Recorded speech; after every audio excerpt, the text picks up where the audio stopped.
Hello friends, एक बार पुनः आप सभी का हमारे ऑनलाइन प्लेटफॉर्म स्टडी विद जी के यूट्यूब चैनल पर हार्दिक स्वागत है। तो आज की हमारी चर्चा का विषय रहेगा राजनीति विज्ञान नागरिक शास्त्र, जिसके अंतर्गत हम आज एक टॉपिक पर बात करेंगे। वो रहेगा राज्य की उत्पत्ति के विभिन्न सिद्धांत।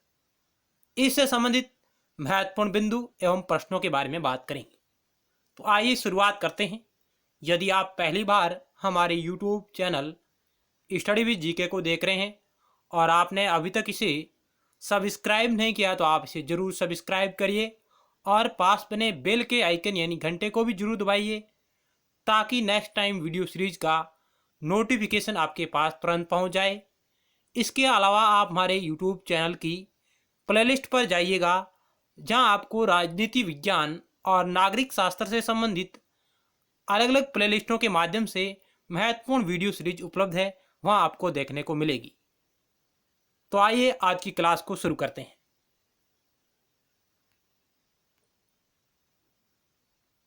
आज हम राज्य की उत्पत्ति के विभिन्न सिद्धांतों के अंतर्गत राज्य की उत्पत्ति का दैवीय सिद्धांत, जिसके बारे में बात करेंगे। Divine principle of state origin. क्या है राज्य की उत्पत्ति का दैवीय सिद्धांत? आइए इसके बारे में टू द पॉइंट जानते हैं। राज्य की उत्पत्ति का दैवीय सिद्धांत, इस सिद्धांत की प्रमुख यानी मूल बातें क्या हैं और इसकी विशेषताएं क्या हैं और इससे संबंधित किस प्रकार के सवाल प्रतियोगी परीक्षाओं में पूछे जा रहे हैं।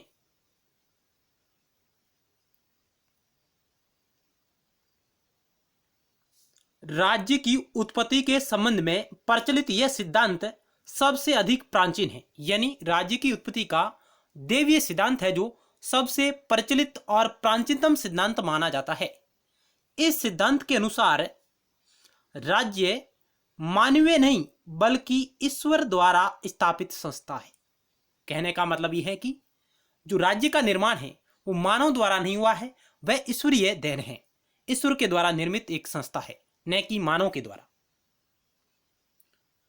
ईश्वर यह कार्य या तो स्वयं ही करता है या इस संबंध में अपने किसी प्रतिनिधि को नियुक्त करता है।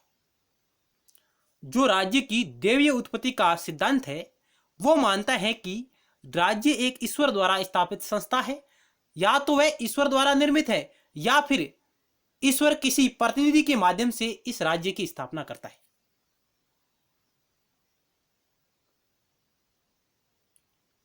नेक्स्ट है, राजा ईश्वर का प्रतिनिधि होने के नाते केवल उसी के प्रति उत्तरदायी होता है, यानी राज्य के अंतर्गत उसका शासक होगा, वह ईश्वर का प्रतिनिधि है, ईश्वर के द्वारा बनाया हुआ, उसके द्वारा भेजा गया है। उसके नाते वह केवल ईश्वर के प्रति ही उत्तरदायी है, न कि जनता के प्रति। और राजा की आज्ञा का पालन प्रजा का परम पवित्र धार्मिक कर्तव्य है, यानी उस राज्य के अंतर्गत राजा के नियमों का पालन करना वहां की प्रजा का परम धार्मिक कर्तव्य है।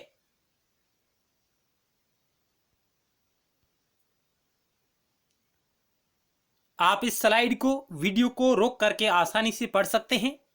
चलते हैं नेक्स्ट स्लाइड की ओर।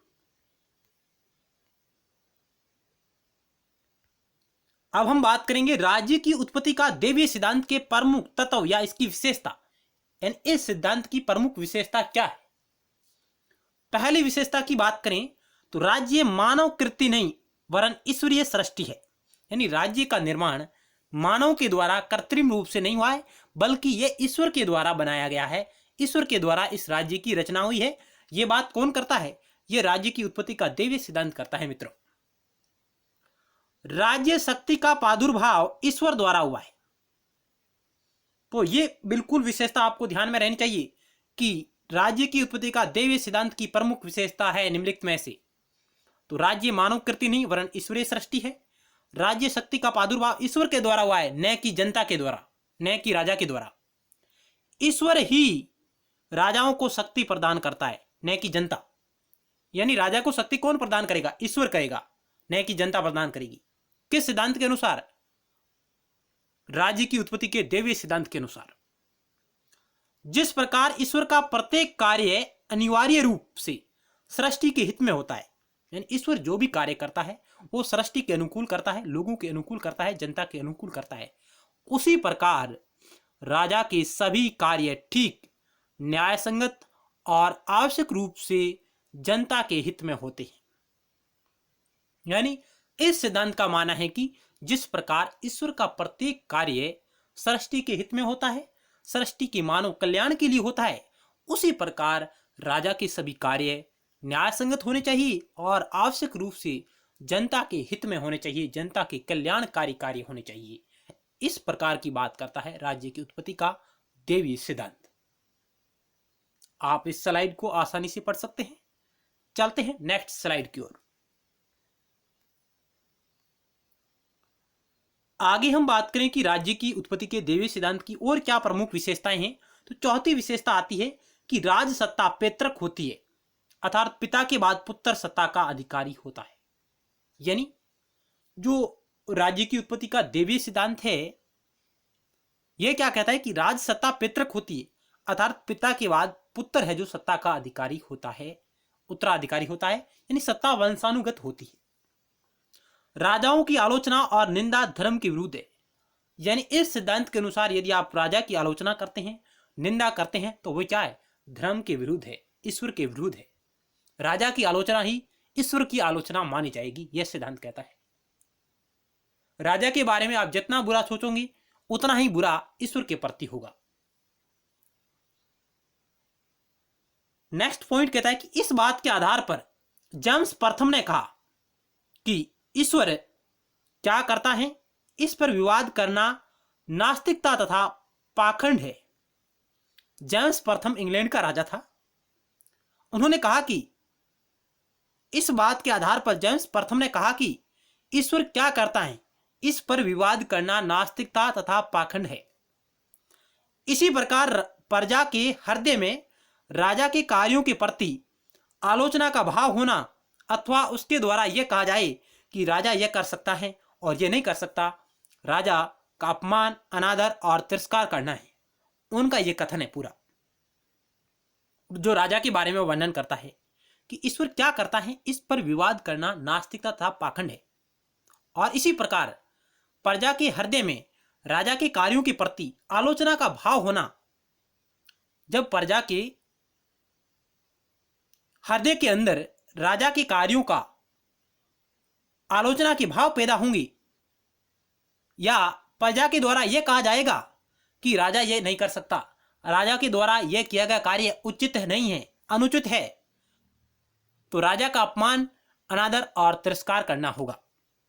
यह बात जेम्स प्रथम ने कही है, क्योंकि जेम्स प्रथम है जो राज्य की उत्पत्ति के देवी सिद्धांत का एक प्रमुख समर्थक माना जाता है।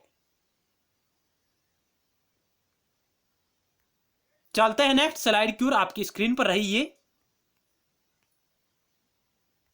अब हम बात करें देवी सिद्धांत के प्रमुख समर्थक कौन कौन है। देवी सिद्धांत के समर्थक विभिन्न धर्म ग्रंथों में राज्य की उत्पत्ति के देवी सिद्धांत का समर्थन करते हैं। यानी देवी सिद्धांत के समर्थक विभिन्न धर्म ग्रंथों में राज्य की उत्पत्ति के देवी सिद्धांत का समर्थन करते हैं। यहूदी धर्म की प्रसिद्ध पुस्तक ओल्ड टेस्टामेंट, यहूदी धर्म की प्रसिद्ध पुस्तक ओल्ड टेस्टामेंट में राजा को ईश्वर का प्रतिनिधि माना गया है। वेरी वेरी मोस्ट पॉइंट, इसको आप नोटेट करिएगा। यहूदी धर्म की प्रसिद्ध पुस्तक ओल्ड टेस्टामेंट में राजा को ईश्वर का प्रतिनिधि माना गया है। सेंट ऑगस्टाइन और पॉप ग्रेगरी द्वारा भी इस सिद्धांत का समर्थन किया गया है। यानी राज्य की उत्पत्ति का जो देवीय सिद्धांत है, इसकी सबसे पहले यदि बात किसी ने की है तो यहूदी धर्म के द्वारा की गई। इसकी प्रसिद्ध पुस्तक आई ओल्ड टेस्टामेंट, जिसमें राजा को ईश्वर का प्रतिनिधि माना गया। और इसके प्रमुख समर्थकारों बात करें तो सेंट ऑगस्टाइन और पॉप ग्रेगरी के द्वारा भी इस सिद्धांत का प्रमुख रूप से समर्थन किया गया। इसके अलावा रॉबर्ट फिल्मर और जेम्स प्रथम के द्वारा भी इस सिद्धांत का समर्थन किया गया। मित्रों, आप इस स्लाइड को रोककर आसानी से पढ़ सकते हैं। चलते हैं नेक्स्ट स्लाइड की ओर। जरूर आपको हमारे द्वारा किया जा रहा प्रयास अच्छा लग रहा हो तो आप इसे लाइक करें और अपने मित्रों के साथ भी शेयर करिएगा। अब आगे चलकर ईसाई संतों ने भी कहा कि राजा के प्रति विद्रोह की भावना ही ईश्वर के प्रति विद्रोह है और जो ऐसा करेगा उसे मृत्यु मिलेगी। यानी सबसे पहले यहूदी धर्मावलंबियों ने इसके बारे में बात की, इस सिद्धांत का पक्ष लिया, समर्थन किया। उसके बाद आगे चलकर ईसाई संतों ने भी यही बात कही। उन्होंने कहा कि राजा के प्रति विद्रोह की भावना ही ईश्वर के प्रति विद्रोह है और जो ऐसा करेगा उसे मृत्यु मिलेगी, मृत्यु दंड दिया जाएगा। इसी प्रकार आगे हम बात करें भारत के परिप्रेक्ष्य में, तो भारत के अंतर्गत महाभारत, मनुस्मृति आदि प्राचीन भारतीय धर्म ग्रंथों में भी यही प्रतिपादन किया गया कि राजा का निर्माण इंद्र, मित्र, वरुण, यम इत्यादि 8 अंशों से हुआ है, 8 देवताओं के अंशों से हुआ है और राजा मनुष्य के रूप में ही एक महत्वपूर्ण देवता होता है। यह बात कही गई भारतीय ग्रंथों में भी।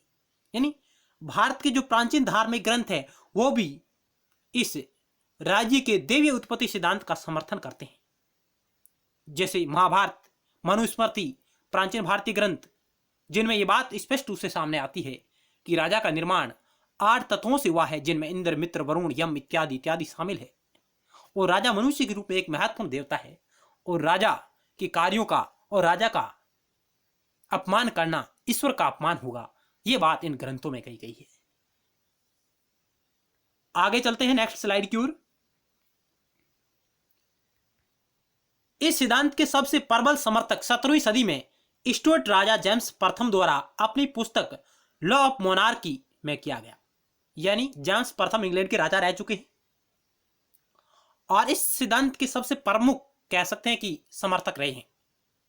सबसे पहले तो यहूदी धर्म ग्रंथों में इसके बारे में बात हुई, उसके बाद ईसाइयों ने भी इसका समर्थन किया।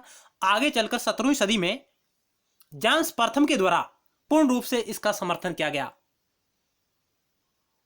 और इनकी प्रसिद्ध पुस्तक है लॉ ऑफ मोनार्की में। यह जेम्स प्रथम की पुस्तक है और जेम्स प्रथम का एक प्रसिद्ध वाक्यांश है। उनका कथन रहा है कि राजा लोग पृथ्वी पर ईश्वर की जीवित प्रतिमाएं हैं। किसने यह कथन कहा कि राजा लोग पृथ्वी पर ईश्वर की जीवित प्रतिमाएं हैं? तो यह बात कही थी राजा जेम्स प्रथम ने कि राजा लोग पृथ्वी पर ईश्वर की जीवित प्रतिमाएं हैं। यह बात कौन करता है? यह करता है जेम्स प्रथम।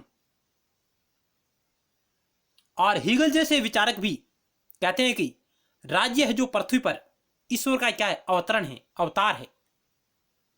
उनका भी एक प्रसिद्ध कथन रहा है हीगल का, जिन्होंने कहा कि राज्य पृथ्वी पर ईश्वर का अवतार है, ईश्वर रूपी संस्था है। यदि आगे बात करें, जेम्स प्रथम के बाद रॉबर्ट फिल्मर और बूजे के द्वारा भी इस सिद्धांत का समर्थन किया गया। यानी राज्य की उत्पत्ति का जो देवीय सिद्धांत है, इसका समर्थन जेम्स प्रथम के बाद रॉबर्ट फिल्मर के द्वारा भी किया गया और उसके बाद बूजे के द्वारा भी इसका समर्थन किया गया।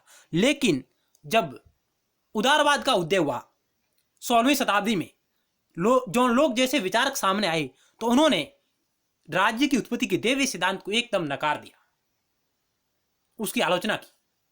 उस प्रकार धीरे धीरे इस राज्य की उत्पत्ति के जो देवीय सिद्धांत है, इसकी प्रासंगिकता धीरे धीरे खत्म होने लगी। आगे हम बात करें, स्लाइड की ओर चलते हैं।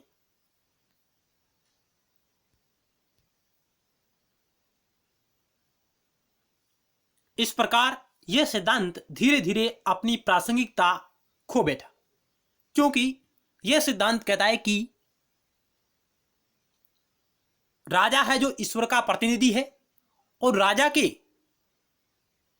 कार्यों का और उसके द्वारा जो नियम प्रतिपादित होते हैं उनकी अवहेलना करना ईश्वर की अवहेलना होगी। यदि राजा निरंकुशता अपनाए, निरंकुश नियमों का पालन करवाए, तो वह जनता के कल्याण के लिए अनुपयोगी होंगे, अन्यायी होंगे, न्याय के अनुरूप नहीं होंगे। इस प्रकार धीरे धीरे यह सिद्धांत वर्तमान समय में, वर्तमान परिप्रेक्ष्य में अपनी उपयोगिता खो बैठा है। आइए अभी हम टू द पॉइंट महत्वपूर्ण सवालों के बारे में बात करते हैं नेक्स्ट स्लाइड में।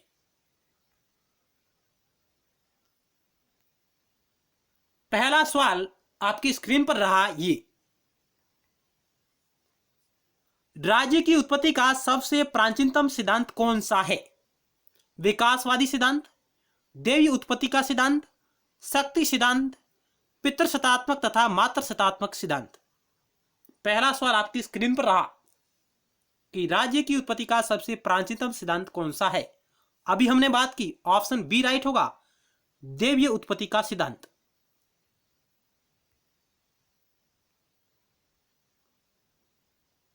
नेक्स्ट 2 नंबर सवाल आपकी स्क्रीन पर रहा, ये निम्न में से कौन से सिद्धांत राज्य की उत्पत्ति का उदारवादी सिद्धांत माना जाता है। इनमें से वह कौन सा सिद्धांत है जो राज्य की उत्पत्ति का उदारवादी सिद्धांत माना जाता है। ऑप्शन ए देवी उत्पत्ति का सिद्धांत एवं सामाजिक समझौता सिद्धांत, ऑप्शन बी शक्ति सिद्धांत एवं देवी उत्पत्ति का सिद्धांत, ऑप्शन सी विकासवादी सिद्धांत एवं शक्ति सिद्धांत, और ऑप्शन डी सामाजिक समझौता एवं विकासवादी सिद्धांत। इन चारों में से आपको वह सिद्धांत चुनना है जो राज्य की उत्पत्ति का उदारवादी सिद्धांत माना जाता है। क्या होगा राइट आंसर? तो आइए राइट आंसर को चेक करते हैं। ऑप्शन डी राइट होगा, सामाजिक समझौता सिद्धांत और विकासवादी सिद्धांत। विकासवादी सिद्धांत को ऐतिहासिक सिद्धांत के नाम से भी जाना जाता है। यह सिद्धांत है जो राज्य की उत्पत्ति के उदारवादी सिद्धांत के अंतर्गत आते हैं, क्योंकि उदारवादियों ने देवीय उत्पत्ति के सिद्धांत की आलोचना की और उसे नकारा। चलते नेक्स्ट सवाल की ओर। 3 नंबर आपकी स्क्रीन पर है, राज्य की उत्पत्ति के उदारवादी सिद्धांत ने निम्न में से किस सिद्धांत की जड़ें नहीं उखाड़ी। यानी राज्य की उत्पत्ति के उदारवादी सिद्धांत ने निम्न में से किस सिद्धांत की जड़ें नहीं उखाड़ी, कह सकते हैं कि उसकी आलोचना नहीं की। देवी शक्ति का सिद्धांत, शक्ति सिद्धांत, सामाजिक समझौता सिद्धांत और प्राकृतिक सिद्धांत।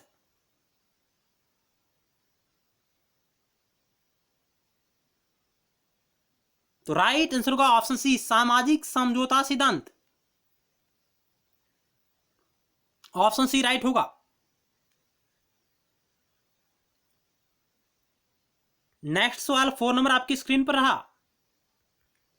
प्लेटो तथा अरस्तु द्वारा प्रतिपादित राज्य की उत्पत्ति का सिद्धांत निम्न में से कौन सा है। प्लेटो तथा अरस्तु यानी यूनानी विचारकों द्वारा प्रतिपादित राज्य की उत्पत्ति का सिद्धांत निम्न में से कौन सा है। प्राकृतिक सिद्धांत, शक्ति सिद्धांत, समझौता सिद्धांत, देवीय उत्पत्ति का सिद्धांत।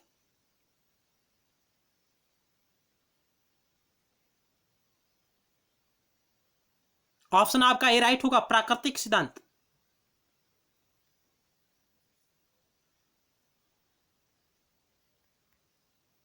नेक्स्ट 5 नंबर सवाल आपकी स्क्रीन पर है,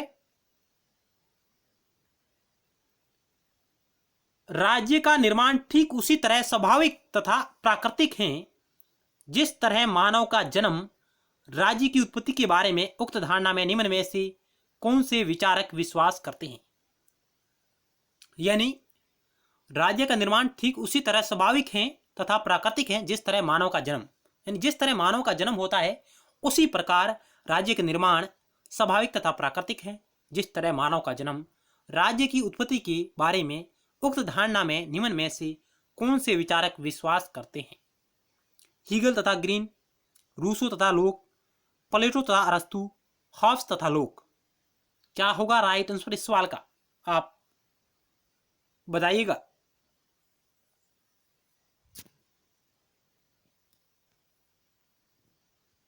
तो इस 5 नंबर सवाल का राइट आंसर का ऑप्शन सी प्लेटो तथा अरस्तु यह है जो इस धारणा में विश्वास करते हैं। ऑप्शन आपका सी राइट होगा।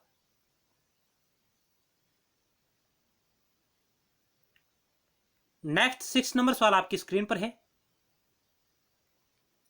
देवीय उत्पत्ति सिद्धांत के अनुसार राज्य की रचना किसके द्वारा की गई। जनता द्वारा, पोप द्वारा, राजा द्वारा, ईश्वर द्वारा।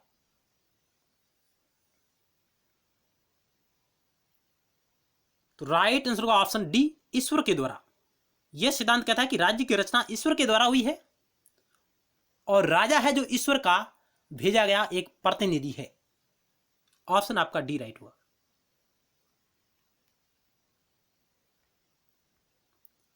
नेक्स्ट 7 नंबर सवाल आपकी स्क्रीन पर है, निम्न में से कौन सा वक्तव्य गलत है। आपको गलत का चयन करना है। राजा मानव निर्मित संस्था नहीं होकर देवीय संस्था है?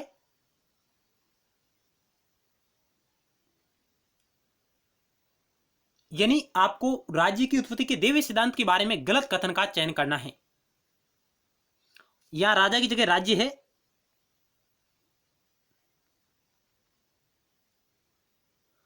राज्य मानव निर्मित संस्था नहीं होकर देवीय संस्था है। ऑप्शन बी है मानव जाति के कल्याण के लिए ईश्वर ने राज्य का निर्माण किया। ऑप्शन सी है ईश्वर को राजा का प्रतिनिधि माना गया और राजा का ईश्वर का अभिकर्ता अथवा प्रतिनिधि, यानी राजा है जो ईश्वर का अभिकर्ता, एजेंट अथवा प्रतिनिधि है। इनमें से आपको गलत कथन का चयन करना है। तो ऑप्शन आपका सी राइट होगा, जो बिल्कुल गलत है। ईश्वर को राजा का प्रतिनिधि माना गया नहीं मित्रों, ये लाइन उल्टी है। ईश्वर को राजा का प्रतिनिधि माना गया नहीं, राजा को ईश्वर का प्रतिनिधि माना गया।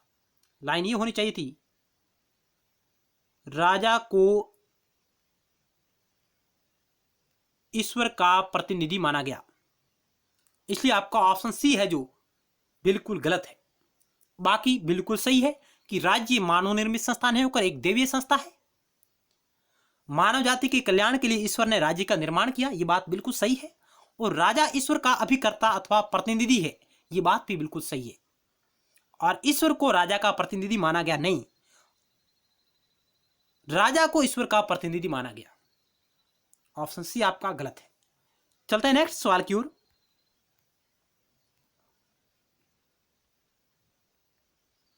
दैवीय उत्पत्ति सिद्धांत के अनुसार राजा निम्न में से किसके प्रति उत्तरदायी है? जनता की, ईश्वर के, चर्च के, संसद के? यानी राजा किसके प्रति उत्तरदायी है?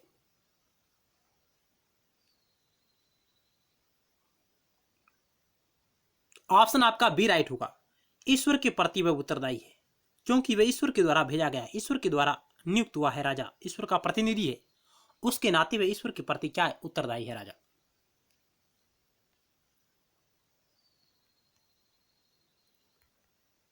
नेक्स्ट 9 नंबर सवाल आपकी स्क्रीन पर है।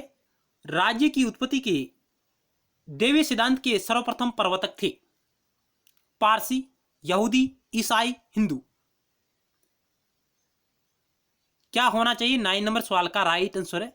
राज्य की उत्पत्ति के देवीय सिद्धांत के सर्वप्रथम प्रवर्तक थे। किसने इसके बारे में बात की थी?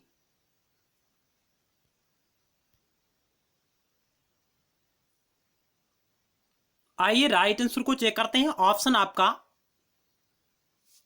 सी राइट होगा, यानी से आपका राइट होगा, यहूदी। यहूदी धर्मावलंबियों ने अपने ग्रंथ ओल्ड टेस्टामेंट में राज्य की उत्पत्ति के देवीय सिद्धांत का समर्थन किया, उसके ये समर्थक माने जाते हैं यहूदी। ऑप्शन आपका सी राइट होगा, से।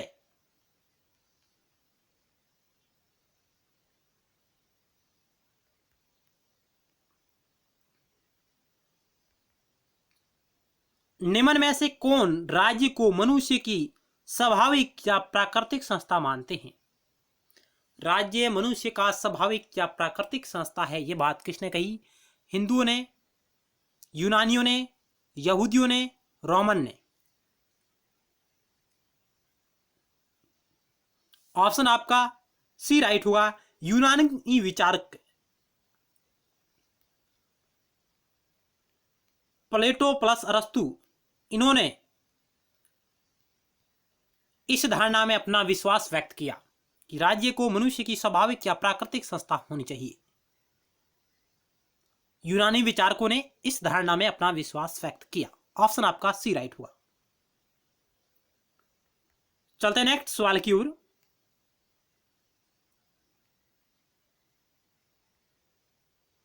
निम्न में से कहां राजा को सूर्य पुत्र माना जाता था? निम्न में से कहां के राजा को सूर्य पुत्र माना जाता था? चीन, रोम, जापान, यूनान?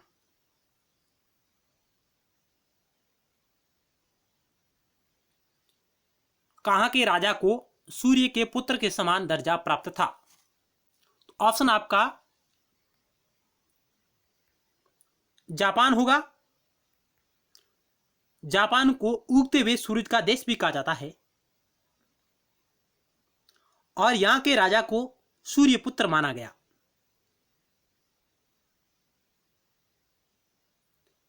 नेक्स्ट 12 नंबर सवाल आपकी स्क्रीन पर है। दैवीय उत्पत्ति सिद्धांत के अनुसार राजा ऑप्शन ए ईश्वर का प्रतिनिधि होता है, ऑप्शन बी स्वयं ईश्वर होता है, ऑप्शन सी चरच का प्रतिनिधि होता है, ऑप्शन डी जनता द्वारा निर्वाचित होता है। बहुत ही अच्छा सवाल है 12 नंबर। दैवीय उत्पत्ति सिद्धांत के अनुसार राजा होता है ऑप्शन ए ईश्वर का प्रतिनिधि, ऑप्शन बी स्वयं ईश्वर, ऑप्शन सी चरच का प्रतिनिधि और ऑप्शन डी जनता द्वारा निर्वाचित होता है। तो मित्रों राइट उत्तर होगा ऑप्शन ए ईश्वर का प्रतिनिधि होता है राजा। इस सिद्धांत के अनुसार ऑप्शन आपका ए राइट होगा।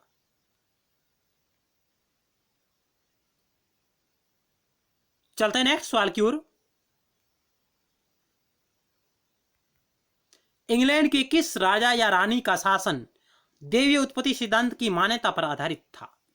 जॉर्ज पंचम, रानी विक्टोरिया, जेम्स प्रथम, रानी एलिजाबेथ द्वितीय।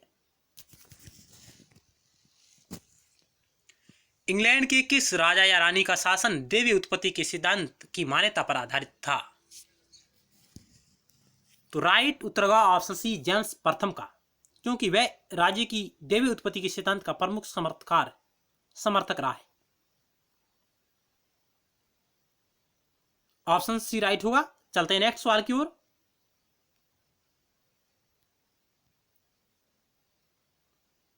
नेक्स्ट 14 नंबर सवाल आपकी स्क्रीन पर है। निम्नलिखित में से कौन सी मान्यता दैवीय उत्पत्ति सिद्धांत से संबंधित नहीं है? ऑप्शन ए राजा का प्रतिनिधि ईश्वर है तथा राज्य सत्ता ईश्वर द्वारा प्रदत्त है, ऑप्शन बी राजा ईश्वर के प्रति उत्तरदायी होता है और जनता के प्रति नहीं, राजा का पद पैतृक है, राजा की अवज्ञा करना पाप है।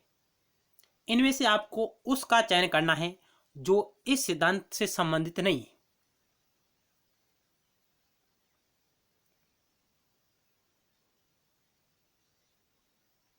तो आइए राइट आंसर को चेक करते हैं।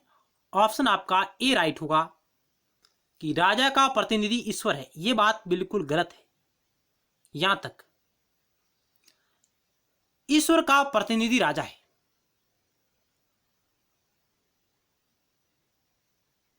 ईश्वर का प्रतिनिधि राजा है, न कि राजा का प्रतिनिधि ईश्वर। तो यह अपने आप में उल्टी लाइन है। जबकि राज्य सत्ता ईश्वर द्वारा प्रदत्त है, ये बात तो सही है। राज्य सत्ता ईश्वर द्वारा प्रदत्त है, यहां तक सही है, लेकिन राजा का प्रतिनिधि ईश्वर है, ये लाइन गलत है। इसकी जगह यह होना चाहिए था कि ईश्वर का प्रतिनिधि राजा है। राजा है जो ईश्वर के द्वारा शासन करने के लिए नियुक्त किया गया है, भेजा गया है। ऑप्शन आपका ए राइट होगा। बाकी बिल्कुल सही है कि राजा ईश्वर के प्रति उत्तरदायी है, जनता के प्रति नहीं है, राजा का पद पैतृक है, वंशानुगत है और राजा की अवज्ञा करना पाप है। ये बात भी बिल्कुल सही है।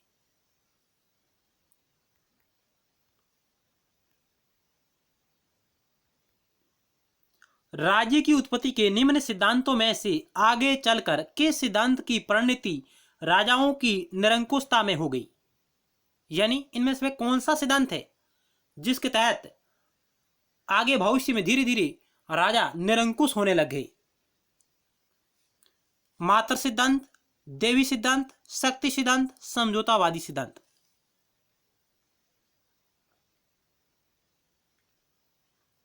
ऑप्शन आपका बी राइट होगा, देवीय सिद्धांत। क्योंकि राजा को ईश्वर का प्रतिनिधि माना गया और राजा धीरे धीरे निरंकुश होने लग गया। जनता का राजा पर कोई नियंत्रण नहीं रहा, क्योंकि इस सिद्धांत के अनुसार यह कहा गया था कि राजा की अवज्ञा करना, राजा के नियमों का पालन नहीं करना, सीधा ही ईश्वर की अवज्ञा होगी, ईश्वर के समक्ष आपका अन्याय गिना जाएगा। यह बात इस सिद्धांत के द्वारा कही गई थी। ऑप्शन आपका बी राइट होगा।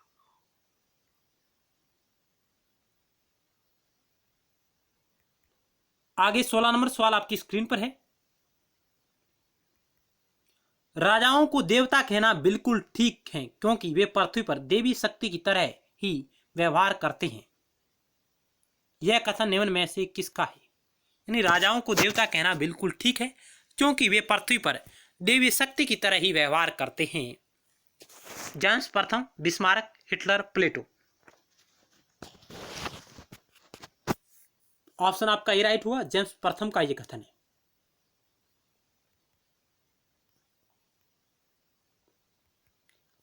नेक्स्ट 17 नंबर सवाल है, रॉबर्ट फिल्मर और इंग्लैंड का राजा जेम्स प्रथम किस सिद्धांत के समर्थक थे?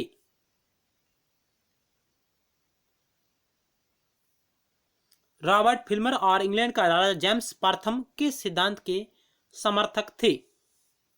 पितृप्रधान सिद्धांत, देवी सिद्धांत, शक्ति सिद्धांत, विकासवादी सिद्धांत। तो इस सवाल का राइट उत्तर होगा ऑप्शन बी, देवी सिद्धांत। राज्य की उत्पत्ति का देवी सिद्धांत है, इसके प्रमुख समर्थक थे रॉबर्ट फिल्मर और इंग्लैंड का राजा जेम्स प्रथम।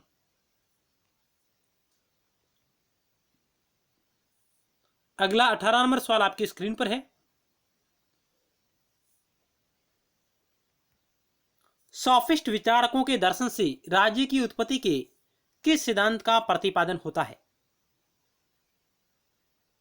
विकासवादी सिद्धांत, देवी सिद्धांत, समझौतावादी सिद्धांत, शक्ति सिद्धांत।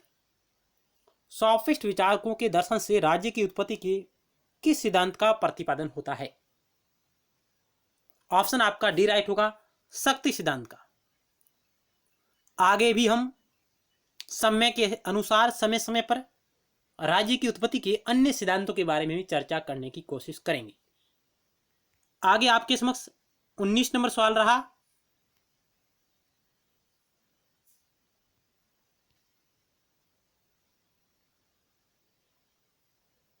निम्न में से शक्ति सिद्धांत का समर्थक कौन है? ग्रीन, लॉस्की, निस्से, प्लेटो।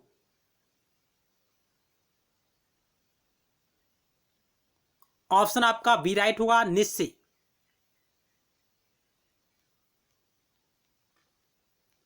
अगला सवाल आपकी स्क्रीन पर रहा 20 नंबर, शक्ति सिद्धांत का समर्थन किया था यहूदियों ने, यूरोप वासियों ने, यूनान के सोफिस्टों ने, सिसरो ने। तो इस सवाल का राइट उत्तर का ऑप्शन सी, यूनान के सोफिस्टों ने। ऑप्शन आपका सी राइट होगा। तो आज हमने इस वीडियो लेक्चर के माध्यम से राज्य की उत्पत्ति के विभिन्न सिद्धांतों के अंतर्गत राज्य की उत्पत्ति के देवीय सिद्धांत के बारे में चर्चा की। जरूर आपको हमारे द्वारा किया जा रहा प्रयास अच्छा लगा होगा। आप हमारे YouTube channel study with GK को ज़्यादा से ज़्यादा अपने मित्रों के साथ शेयर करिएगा, लाइक करें। मिलते हैं नेक्स्ट टाइम एक नए टॉपिक के साथ और महत्वपूर्ण सवालों के साथ। धन्यवाद।